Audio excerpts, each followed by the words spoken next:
السلام عليكم ورحمة الله وبركاته. أعزائي مشاهدين ومتابعين قناتي، أهلا وسهلا بكم مع حلقة جديدة في الكورة دايما مجنونة، ومسابقتنا العظيمة الجميلة الحلوة وتاريخ مصر في كأس الأمم الأفريقية.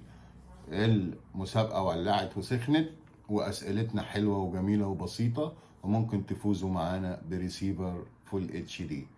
سؤال الحلقة النهاردة دي الحلقة رقم 10، والسؤال رقم 10: مين اللاعب المصري اللي سجل في نهائي 2010 اللي هو المنتخب بتاع حسن شحاتة، نهائي 2010 كأس الأمم الأفريقية، اللي سجل الجون الفوز بتاع البطولة في 2010؟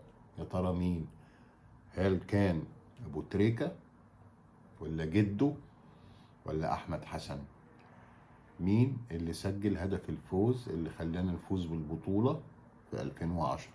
أبو تريكة ولا جده ولا أحمد حسن؟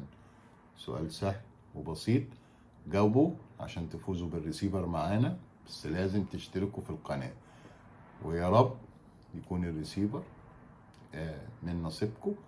وتابعونا، وأشكركم على حسن المتابعة، وكل سنة وانتم طيبين. شكرا.